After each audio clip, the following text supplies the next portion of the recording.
Para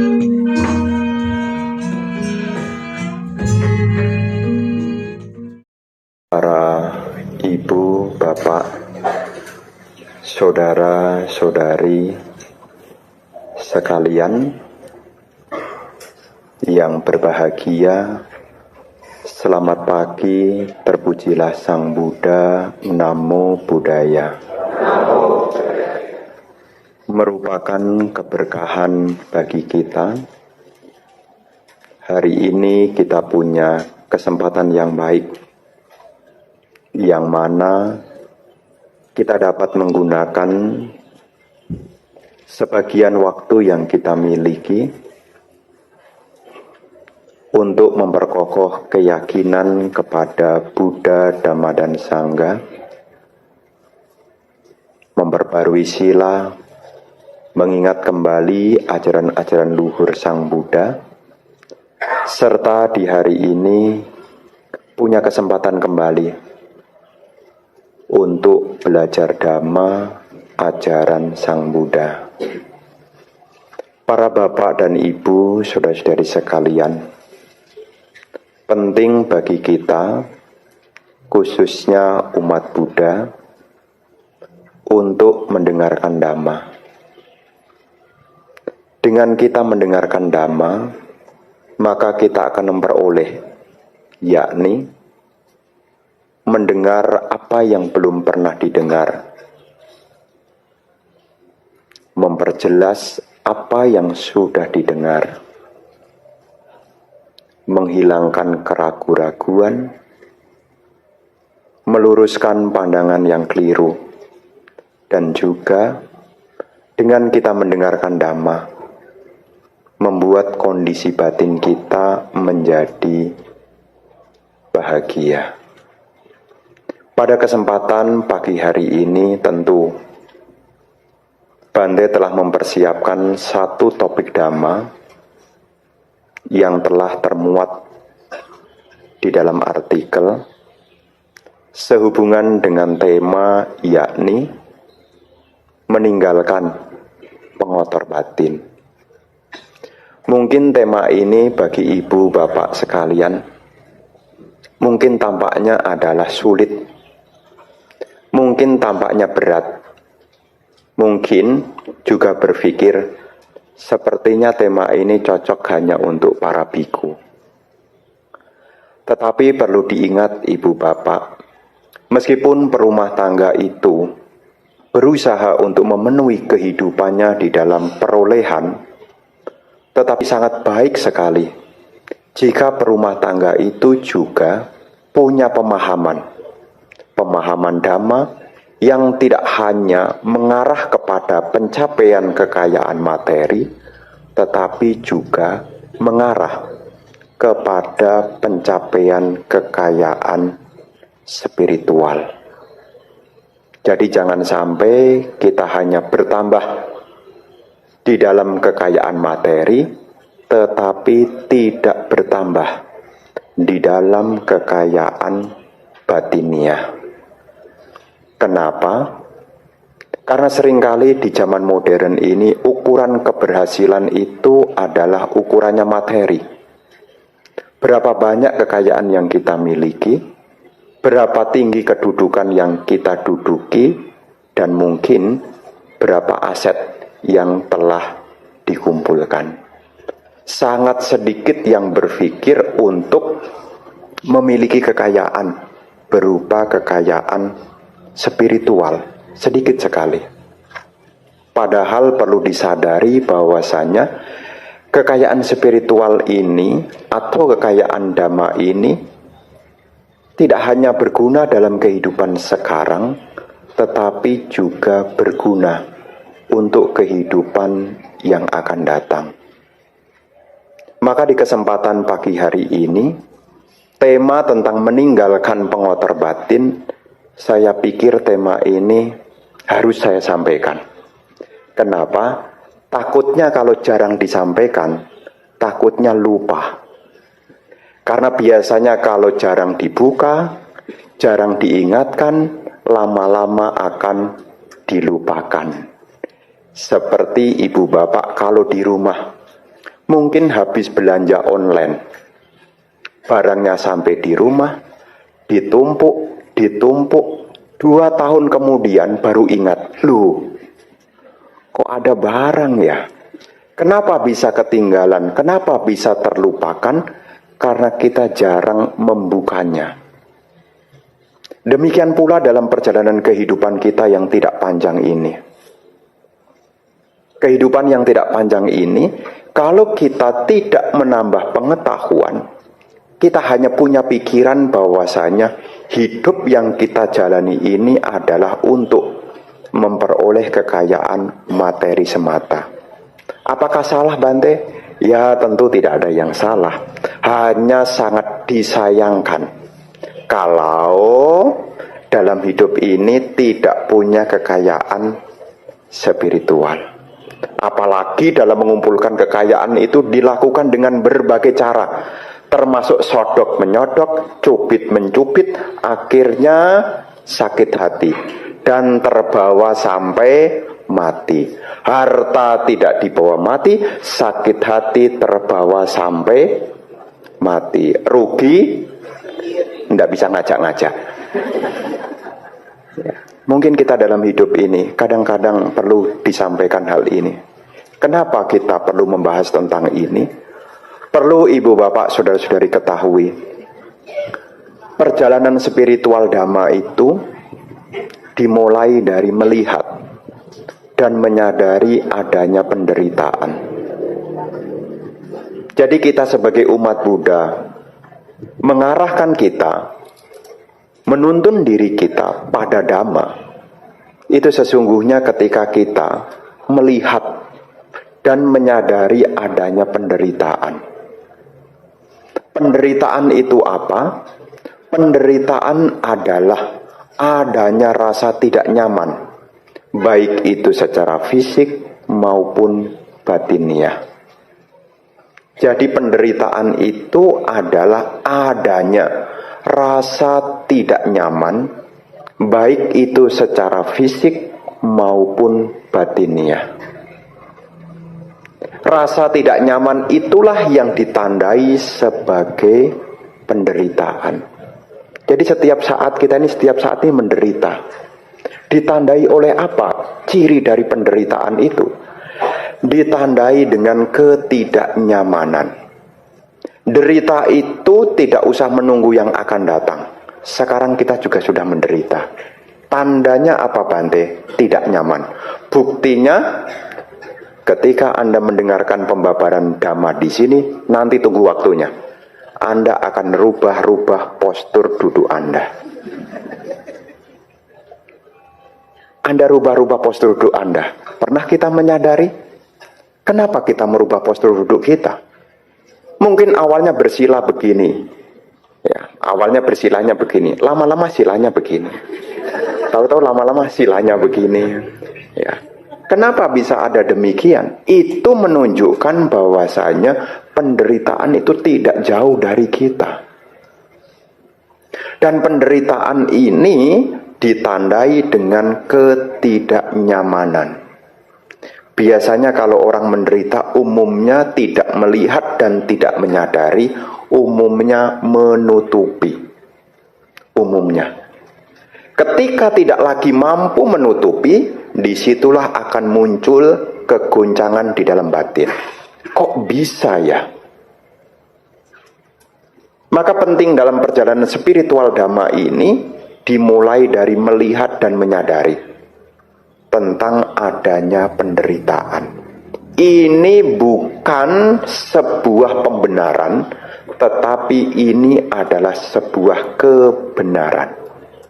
Siapa yang di sini situasinya baik-baik saja, baik itu fisik maupun batiniah, siapa yang baik-baik saja? Tidak ada. Saya yakin tidak ada. Apalagi mendung begini. Waduh, nanti kalau Bantenya ceramah ini kalau hujan bagaimana? Ya kalau hujan ya mesbar, gremes, bubar. Ini pun juga menimbulkan kegoncangan hati meskipun gerimis belum muncul. Jadi dalam situasi kehidupan kita ini, kalau kita melihat dan menyadari dengan bijaksana, memang kehidupan kita ini disertai dengan ketidaknyamanan. Di dalam Dhammacakkappavattana Sutta, khotbah pertama Sang Buddha, yang termuat di dalam kebenaran Arya yang pertama, kebenaran Arya tentang penderitaan, di situ Guru Buddha menyampaikan, apa sih itu penderitaan? Dan Sang Buddha menyampaikan di dalam Dhammacakkappavattana Sutta, beliau menyampaikan jati piduka, dimulai dari kelahiran.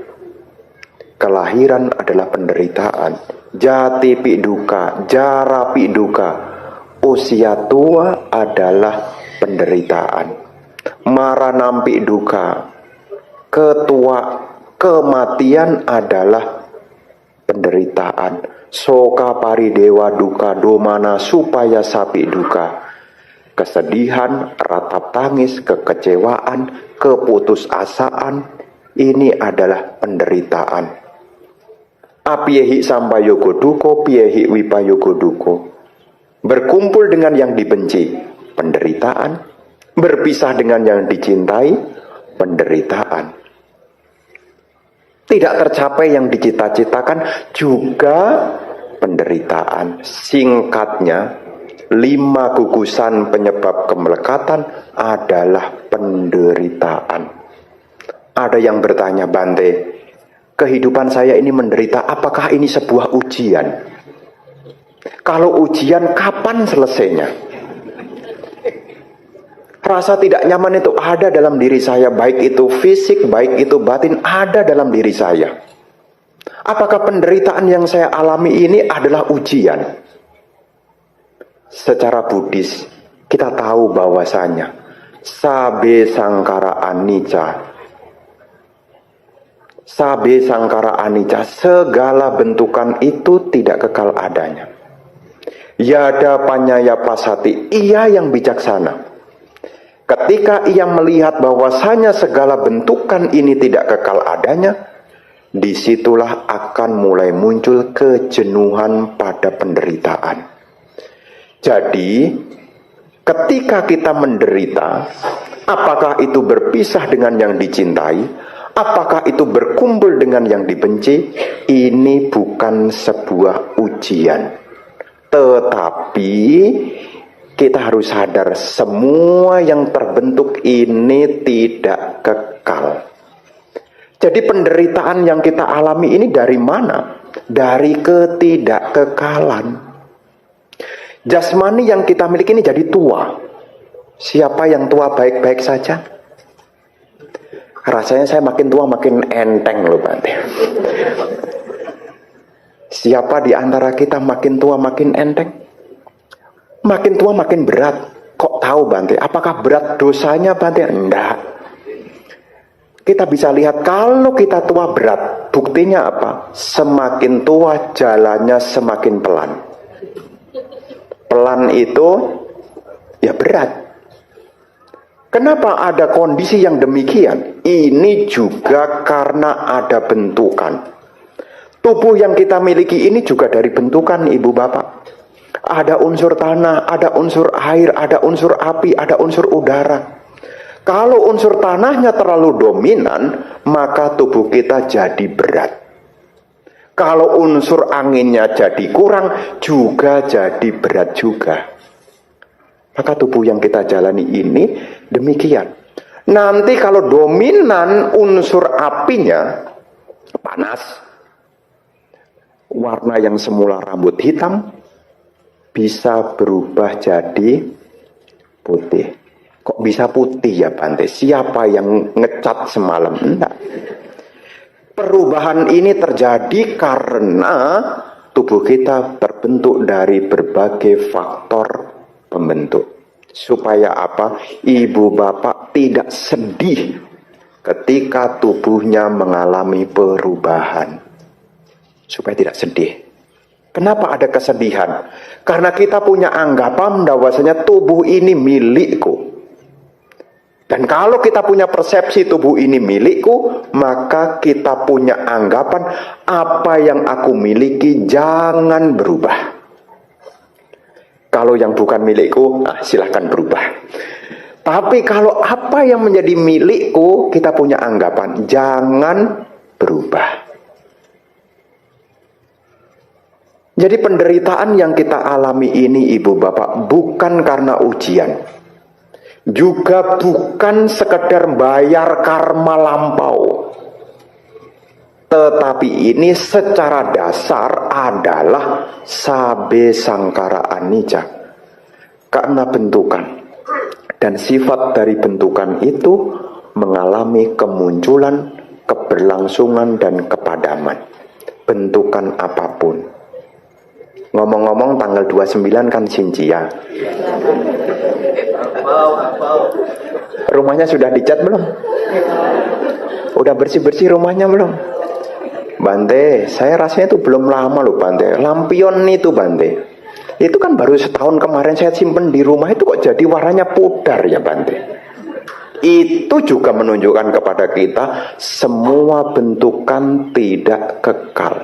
Bukan hanya di dalam, tetapi juga di luar. Ya, termasuk yang besok bajunya pakai baju merah, itu nanti juga rambutnya warna putih. Meskipun 10 tahun yang lalu masih hitam. Kok bisa berubah ya Bante? Karena kita ini ibu bapak terkondisi dari berbagai faktor pembentuk. Dan ciri dari faktor pembentuk ini tidak kekal adanya. Kalau itu tidak kekal, maka akan diikuti dengan ketidaknyamanan. Terus bagaimana Bante? Supaya penderitaan ini bisa diselesaikan. Ada kabar baiknya. Sang Buddha menunjukkan jalan menuju Nibbana. Apa itu Nibbana? Nibbana itu adalah kebahagiaan tertinggi. Jika seseorang mampu melenyapkan pengotor batin, maka seseorang itu akan mencapai Nibbana. Dan kalau sudah mencapai Nibbana, seseorang itu tidak akan mengalami kelahiran kembali. Dan kalau tidak ada kelahiran kembali, maka tidak ada bentukan. Kalau tidak ada bentukan, maka tidak ada perubahan. Kalau tidak ada perubahan, otomatis tidak ada penderitaan. Apa yang menderita? Wong tidak ada bentukan. Makanya seseorang yang mencapai Nibbana, dia telah memadamkan seluruh pengotor batin. Makanya tema hari ini meninggalkan pengotor batin. Dalam rangka apa? Supaya kita selangkah demi selangkah bisa mengarahkan diri kita untuk mencapai Nibbana. Memang kelahiran berulang-ulang ini memang kita tidak menyadarinya. Sudah berapa kali ratapan tangis yang kita keluarkan? Sudah berapa banyak kehilangan yang pernah kita alami? Tetapi tidak pernah kelihatan. Kenapa? Karena sekarang kita masih diliputi oleh awija dan tanha. Masih gelap. Kita punya anggapan ini baru kehidupan pertama loh. Makanya ketika sedih, ada barang yang hilang, ada keluarga yang meninggal, kita sedih. Padahal ini ceritanya cerita baru atau cerita lama? Aslinya cerita baru atau cerita lama? Cerita lama. Anda kaki sakit, sakit gigi, sakit kepala, dompetnya bokek, tanggal tua, menderita. Apakah ini baru atau sudah dulu pernah mengalami? Sudah pernah. Hanya karena awija kita tidak melihat. Karena masih adanya tanha, kita berpikir untuk membuat. Sampai-sampai kita tidak menyadari. Dan kabar baiknya, jalan menuju Nibbana telah ditunjukkan.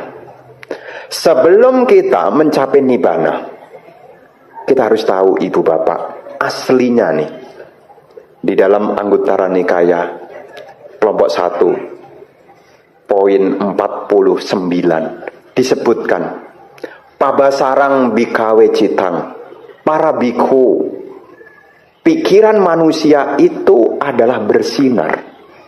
Artinya ibu bapak, asal mula kita tinggal di dunia ini, asalnya itu pikirannya itu bersinar. Bersinar itu terang. Tetapi sinar ini menjadi redup ketika tanpa sadar kita menutup dengan kilesa-kilesa. Saya kalau bercerita ini harus di-compare dengan suta yang lain. Mungkin pernah mendengar ibu bapak suta tentang asal-usul yang berjudul Aganya Suta. Suta tentang asal-usul. Ketika bumi ini hancur, kemudian bumi ini terbentuk. Pertanyaannya adalah, makhluk apa yang muncul pertama kali di bumi ini? Makhluk itu disebut sebagai makhluk Abasara. Makhluk Abasara ini adalah makhluk dengan berbadan cahaya. Makanya sekarang aja ada foto aura. Kenapa mesti difoto? Karena tidak bisa lihat. Dulu awalnya memang manusia ini, ketika tinggal di bumi ini, Anda perlu berbangga. Dulu tapi.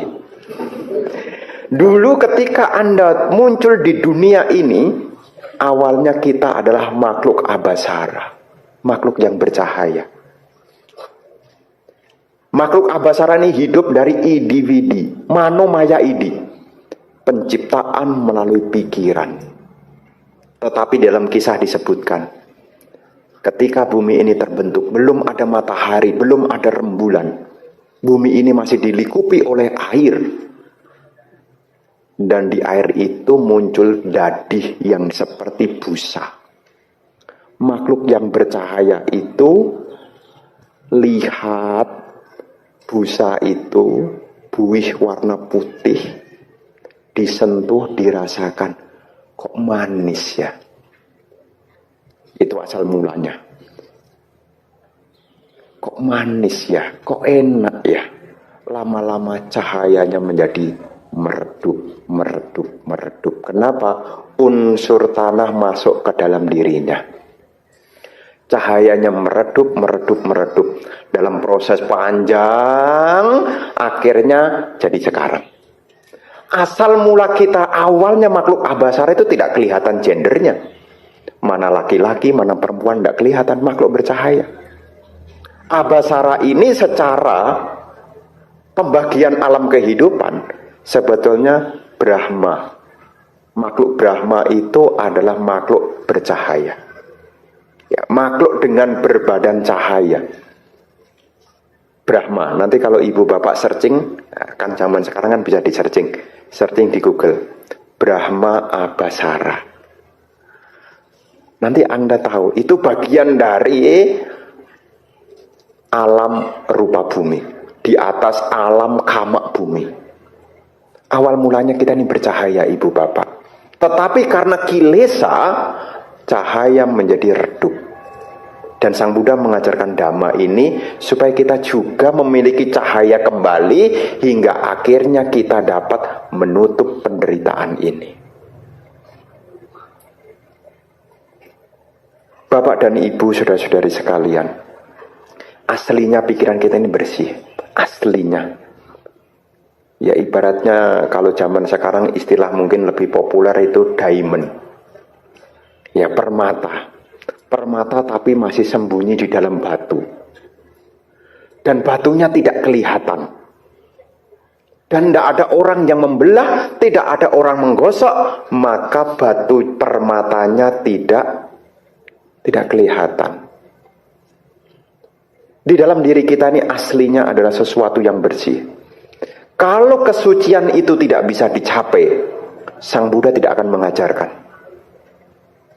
Kalau pencapaian kesucian itu tidak bisa dicapai, Sang Buddha tidak akan mengajarkan. Akhir penderitaan kalau tidak bisa dicapai, Sang Buddha juga tidak mengajarkan. Tetapi karena akhir penderitaan ini bisa dicapai, maka Sang Buddha mengajarkan. Nah, sebelum kita meninggalkan pengotor batin, kita harus tahu pengotor batin itu apa. Namanya pengotor adalah hal-hal yang membuat kotor. Namanya pengotor. Hal-hal yang membuat kotor. namanya pengotor. Jadi pengotor batin itu adalah hal-hal yang membuat batin kita menjadi kotor. Apa yang membuat batin kita menjadi kotor? Di dalam Dhamma disebutkan secara garis besar ada 3. Ini yang membuat batin kita jadi kotor, tidak bercahaya. Apa yang membuat kita jadi kotor, tidak bercahaya? Yakni 3 hal. Yakni loba, dosa, moha. Makanya kalau ibu bapak punya temen gitu ya, Anda pernah ngomongan, sana sama dia. Enggak, ogah, jijik saya sama dia. Pernah ngomong begitu? Atau barusan sekarang? Pernah dengar kan? Sana ikut sama dia. Ogah, Bante, jijik saya lihat dia. Pernah dengar? Alah, pura-pura belum. Pura-pura belum. Padahal kadang-kadang kan ngomong, jijik Bante saya sama dia. Jijik, mungkin dalam bahasa populer namanya najis. Najis Bante, dekat-dekat sama dia najis. Apa yang membuat dia kotor? Bukan karena tubuhnya, tetapi karena tindakannya. Kenapa tindakan itu kotor? Bisa jadi tindakannya karena dipelopori oleh keserakahan, bisa dipelopori oleh kebencian, juga bisa dipelopori oleh kegelapan batin. Sana, itu kan best friendmu dulu. Kalau dulu best friend, kalau sekarang bestie. Enggak Bante, sekarang udah tidak bestie lagi. Saya sudah ogah sama dia. Kenapa? Jijik saya. Lah bukannya dia cantik? Enggak. Itu kan permukaan Bante. Bante tahu enggak hatinya? Nah, mulai curhat ini. Mulai curhat nih. Mulai curhat. Di situ ibu bapak, kenapa seseorang bisa dinilai jijik, kotor? Bukan karena penampilan, tetapi karena kualitas batin yang dimiliki itu sangat rendah. Apa yang membuat seseorang itu jadi rendahan? Ya 3 hal ini, yakni keserakahan, kebencian, dan juga kebutuhan batin. Apa itu keserakahan? Keserakahan itu adalah keinginan yang berpusat pada diri sendiri. Ingin bersenang-senang, ingin memiliki, tidak peduli dengan yang lain. Egosentris, mementingkan diri sendiri. Kalau ini nikmat, maka tidak akan pernah saya bagi pada siapapun. Makanya ciri orang yang serakah itu sulit untuk berbagi. Jadi ini yang membuat seseorang jadi kotor, karena keserakahan. Keserakahan itu cirinya adalah pengennya senang, dan kalau itu menyenangkan kemudian diklaim itu milikku. Dan kalau itu sudah milikku, maka sulit bagi orang itu untuk berbagi. Diceritai tentang kebajikan berdana. Berdana itu adalah perbuatan baik. Kalau orang berdana itu akan banyak teman. Orang berdana itu akan dihormati. Orang kalau berdana itu akan punya nama baik. Meskipun sudah dipromosi begitu, hatinya tetap mengatakan tidak. Kamu aja kalau mau berbuat baik, ngapain ngajak-ngajak saya? Kenapa? Karena diri seseorang itu diliputi oleh keserakahan. Jadi keserakahan ini ibu bapak yang buat kita jadi kotor. Pernah punya saudara yang serakah? Pernah punya saudara yang serakah? Pengennya itu menerima, kalau giliran berbagi banyak alasannya. Ya dalam hati jawabannya, ada Bante. Itu ada itu. Itu sudah malah bukan tetangga lagi, sedarah loh Bante. Saya jago heran loh Bante, padahal papa mama itu sama, ngajarnya juga sama. Kok bisa ya Bante, kok kikirnya sampai begitu ya? Padahal papa mama itu Bante sudah didik dari kecil. Apa ini sudah bawaan lahir Bante? Dia tidak mendengarkan Dhamma. Bahaya-bahaya dari keserakahan tidak diketahui. Jadi orang ini bisa redup, tidak bercahaya ketika ditutupi oleh keserakahan. Apalagi yang kedua, yaitu dosa, kebencian. Batin kita menjadi kotor karena ada pengotor batin berikutnya yang disebut dengan kebencian. Apa itu kebencian? Kebencian adalah adanya rasa menolak. Kalau ibu bapak punya keinginan tidak terpenuhi, Anda punya keinginan tidak terpenuhi, kira-kira hati Anda bagaimana? Seneng atau jengkel? Seneng atau jengkel? Yang lain mendapat sesuatu, Anda sudah ngantri tapi tidak dapat, kira-kira bagaimana? Yang lain sudah makan McD. Biasanya kalau di wihara ada hari-hari minggu keberapa ada bagi-bagi McD, sudah ngantri. Tahu-tahu sudah ngantri, habis. Kira-kira bagaimana? Muncullah di situ yang namanya kebencian, jadi kotor hati kita. Padahal kita datang ke wihara untuk mendengarkan dhamma, bukan ngantri untuk dapat. Tapi yang namanya pengotor batin itu bisa muncul. Kayaknya pengurusnya sentimen dah sama saya. Bukan sentimen, tapi karma baikmu sudah habis. Ya. Jadi kadang-kadang munculnya pengotor batin yang kedua ini bisa muncul. Kapan? Ketika ibu bapak, apa yang diinginkan tidak tercapai, Anda harus waspada. Karena kalau itu tidak diwaspadai, Anda akan menjadi gelap, makin gelap. Urusan itu diceritakan kemana-mana, kemana-mana, kemana-mana.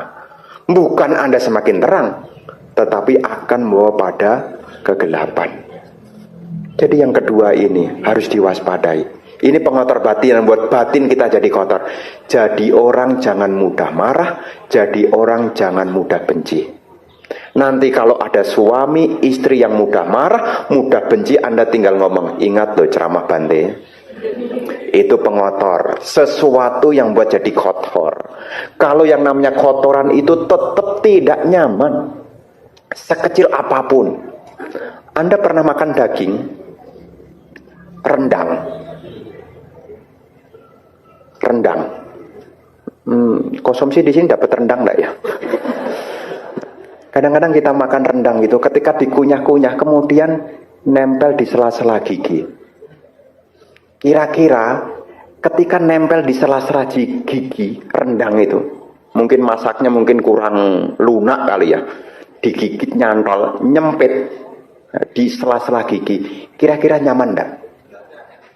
Enggak. Seperti itulah kalau ada noda yang nempel, kalau direnungkan itu juga tidak nyaman. Ini bukan jadi keberkahan, ini jadi masalah. Kalau Anda makan rendang, rendangnya nempel, Anda kemudian kan usul minta yaitu tusuk gigi. Sudah dicongkel-congkel, tidak lepas-lepas. Anda tidak mungkin berkata, aduh karma baik, ini kenang-kenangan dari restoran. Tidak mungkin. Anda pasti akan cari toilet, kemudian Anda pasti bersihkan di situ. Kenapa? Karena Anda menyadari tentang ketidaknyamanan. Kebencian itu juga tidak nyaman. Kemarahan itu juga tidak nyaman.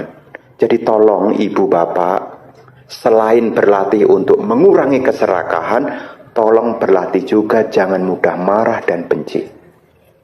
Dikit-dikit marah, dikit-dikit benci. Kayaknya umat Buddha enggak lah ya. Enggak ada kan? Enggak ada kan? Nah, bagus. Berarti pendidikannya berhasil. Jangan dikit-dikit marah, jangan dikit-dikit benci. Ini adalah pengotor batin. Sang Buddha sebutkan kok. Itu sebutkan. Selain ada dosa, yang ketiga adalah moha. Dan moha ini juga membuat batin kita menjadi tidak melihat. Kita tidak sadar kalau kita sedang serakah. Kita juga tidak sadar kalau diri kita sedang membenci. Itulah gunanya kita mendengarkan dhamma, supaya kita punya pola yang berubah. Yang dulunya serakah menjadi tidak serakah, yang dulunya gampang marah, gampang benci, berubah menjadi tidak gampang marah, tidak gampang membenci. Nah, dalam diri kita ini Bapak Ibu Saudara-saudari sekalian, yang namanya pengotor batin itu dalam bahasa Pali disebut sebagai kilesa. Dalam diri kita ini sebetulnya dibagi menjadi 3. Ada yang jenis pertama, namanya witakhama kilesa. Witakhama kilesa ini adalah pengotor batin yang sudah muncul di permukaan. Jadi kelihatan. Ya. Contohnya apa? di sini adalah pelanggaran-pelanggaran sila. Ini disebut sebagai witakama kilesa. Tutur kata yang buruk, perilaku yang buruk. Singkat kata, pelanggaran-pelanggaran kemoralan Buddhis. Membunuh, mencuri, berasusila, berbohong, minum minuman keras.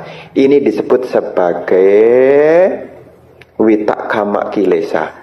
Kira-kira kalau ada orang yang melanggar salah satu dari 5 ini, kira-kira dipuji atau dicela? Membunuh, mencuri, asusila, gampang bohong, minum minuman keras, kira-kira dipuji atau dicela? Dicela. Kenapa dicela? Karena tidak indah. Kenapa tidak indah? Ya kotor. Maka yang pertama ini disebut sebagai witakama kilesa. Pengotor batin yang kelihatan di permukaan sudah kelihatan. Sudah kelihatan. Kemudian yang kedua, pariyutthana kilesa. Pengotor batin yang muncul setelah pintu indria ini kontak dengan objek. Yang dalam bahasa Dhamma disebut perintang batin. Kalau ibu bapak kontak mata, lihat bentuk, ada kesadaran penglihatan, yang dilihat adalah sesuatu yang indah, yang menyenangkan, itu akan memunculkan yang disebut dengan kama canda, nafsu kesenangan. Ya. Munculnya kapan? Ya setelah kontak. Setelah kontak.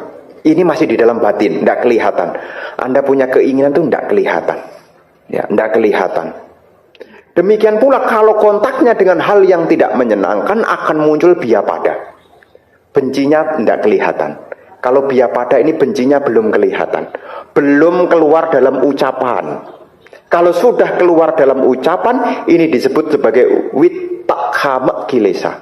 Tapi kalau masih dalam batin, seperti Anda dendam, dendam itu kelihatan enggak? Enggak. Muncul. Yang tahu siapa? Diri sendiri. Diri sendiri kira-kira nyaman enggak? Enggak nyaman. Mau puja bakti ternyata ada saingannya. Kompetitornya yang saingan, ternyata sama-sama umat Buddha. Masuk pada masalah, lihat sandalnya. Baru lihat sandalnya, belum lihat wajahnya loh. Lihat sandalnya, sudah kecium aromanya. Aku tidak suka. Masuk dalam masalah. Dan apesnya kursi yang kosong tinggal sebelahnya. Aduh. Oh ya, sudah masuk, mau keluar ndak enak, giliran masuk terpaksa tuh. Saat itu dia merasa terhimpit benar-benar. Meskipun dalam suasana hati dia berusaha merenungkan kama yoni, kama bandu, kama mani. Jadi yang namanya pengotor batin ini ibu bapak, meskipun tidak kelihatan, ini pun juga menimbulkan ketidaknyamanan. Pariyutthana ini pengotor batin dalam diri kita yang belum naik ke permukaan. Ya. Dan yang ketiga adalah anusaya kilesa, pengotor batin yang masih tidur. Ya, dia belum. Ya. Baru setelah kontak seperti tadi, dia baru ngikuti. Ya, makanya disebut sebagai anusaya. Anusaya itu tertidur, masih tertidur. Belum ada aktivitas. Ya. Tetapi dia punya kecenderungan untuk mengikuti.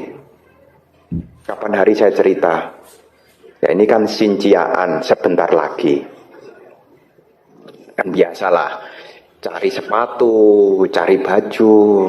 Ya asal mulanya sih tidak cari, hanya mau cuci mata daripada hari Sabtu bengong. Udahlah jalan-jalanlah ke mall. Jalan-jalan lewatin etalase toko, kemudian mata kontak dengan warna. Terus pikiran akan berkembang. Bagus juga ya. Wah ini mumpung juga tanggal 29 masih 5 hari lagi. Wah kayaknya boleh mampir tuh. Semula dia dari rumah tidak berpikir untuk belanja. Dia awalnya itu hanya jalan-jalan daripada di rumah bete. Dia jalan-jalan. Ketika mata kontak dengan objek itu, di situ kama raga nusaya muncul. Bagus juga ya. Mulailah kaki mulai mendekat. Wah, sesuai ukuran. meliputi ukuran badan dan juga ukuran dompet. Ya, kalau sesuai ukuran badan, kalau ukuran dompet tidak sampai kan disekip. Tapi kalau lihat sesuai ukuran badan dan sesuai dengan ukuran dompet, boleh juga nih. Mulai. Itu juga munculnya dari mana? Kama raganusaya muncul setelah ada kontak. Giliran sudah di dekat-dekat dipesan-pesan, dia bilang ini sudah diorder sama orang. Orangnya sudah kasih DP. Muncul anu saya kedua, patiga nu saya. Tapi ini kan cocok untuk saya. Nggak bisa bu, sudah dipesan orang. Udahlah kamu bilang aja, kalau ini sudah diorder orang. Nggak bisa bu. Nah, mulai itu patiga nu saya. Ya, muncul anu saya. Muncul berikutnya, udahlah pokoknya. Nah, mulai itu apapun akan dipikirkan. Dita nu saya. Jadi pandangan keliru sudah mulai ngikutin. Dan saat itu juga muncul yakni yang terakhir, awijanu saya. Ya, ketidaktahuan muncul dalam dirinya. Nah, ibu bapak saudara-saudara sekalian, yang namanya anu saya ini dia tertidur. Kontak itu kalau muncul dia baru bangun. Kalau belum ada kontak dia tidak akan bangun. Makanya ibu bapak kan datang ke sini begini kan awalnya baik-baik saja kan. Tidak ada niat untuk membenci, tidak niat cari musuh. Bayangkan kalau keluar dari sini, kemudian mau keluar, mobilnya itu terhalang sama mobilnya orang. Kira-kira apa yang muncul? Anda parkir di luar, mau buru-buru.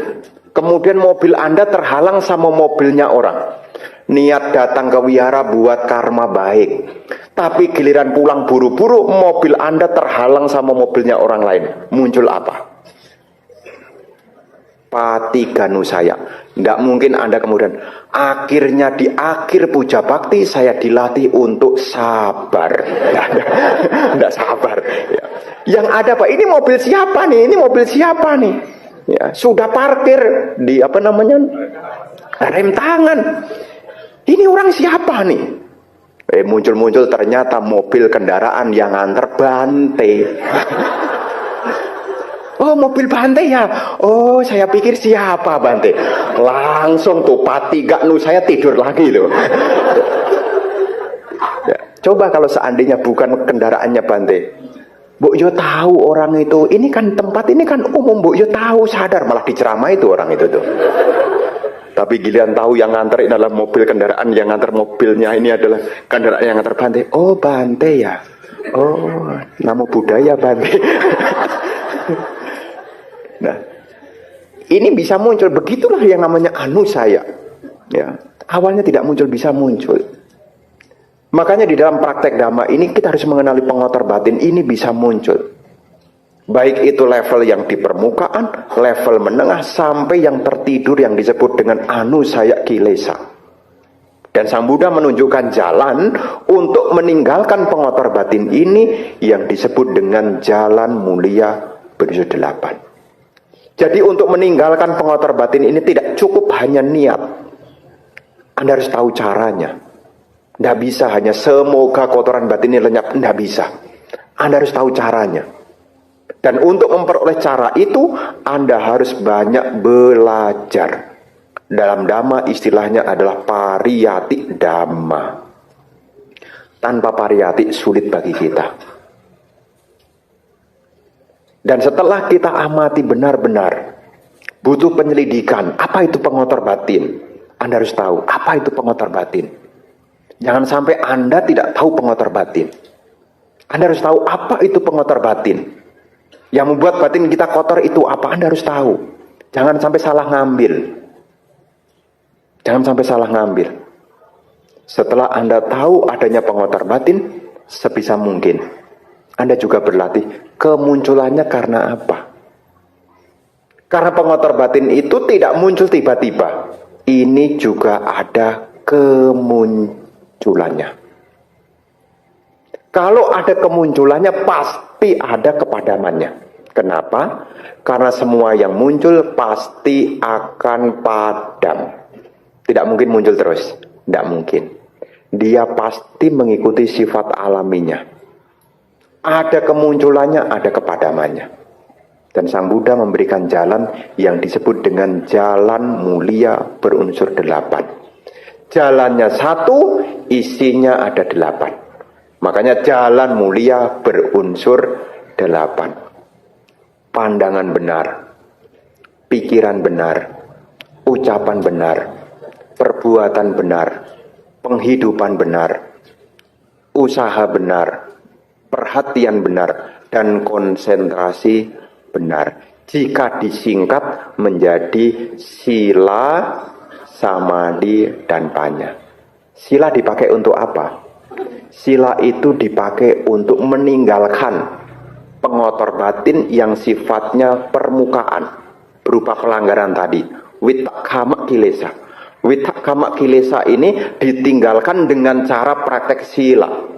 Jadi pengotor batin yang kelihatan melalui ucapan, melalui tindakan yang buruk-buruk itu bisa ditinggalkan melalui praktek sila. Makanya sebagai umat Buddha diingatkan setiap puja bakti mengambil sila. Untuk apa? Untuk membuang kilesa jenis pertama yang disebut dengan witakkama kilesa. Jadi witakkama kilesa ini ditinggalkan dengan praktek sila. Sedangkan pariyuttana kilesa ditinggalkan melalui samadhi, meditasi. Makanya kita tidak cukup hanya berdana dan praktek sila, mesti juga samadhi, meditasi, menenangkan pikiran.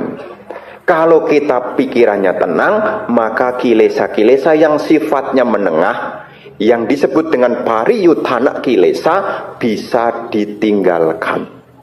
Meditasi. Rabu, Kamis, Jumat. Meditasi. Yang punya karma baik pasti bisa datang.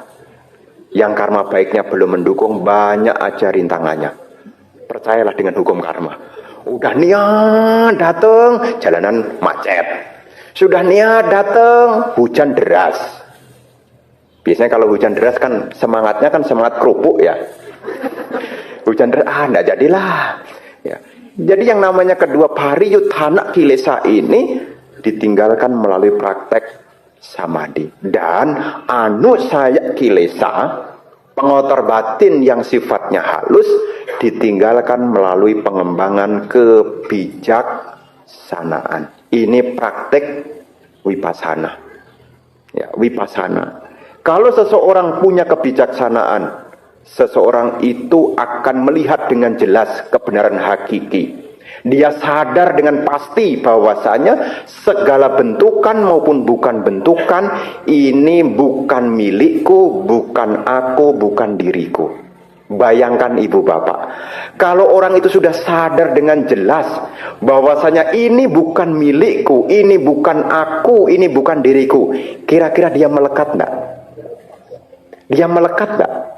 Tidak. Kenapa? Karena dia tidak mengklaim ini sebagai milikku.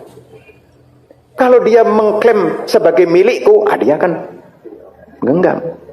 Tapi kalau dia sudah melihat tubuhku saja bukan milikku, perasaanku juga bukan milikku, bentuk-bentuk pikiran ini juga bukan milikku, ingatan juga bukan milikku, kesadaran ini juga bukan milikku. Apalagi keluargaku, saudaraku, kekayaanku yang ada dalam diri, yang dalam bahasa kesepakatan aja tidak bisa disebut sebagai milikku, apalagi yang di luar.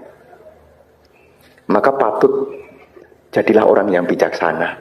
Supaya apa? Anda tidak lagi terlalu menggenggam erat-erat yang berkondisi.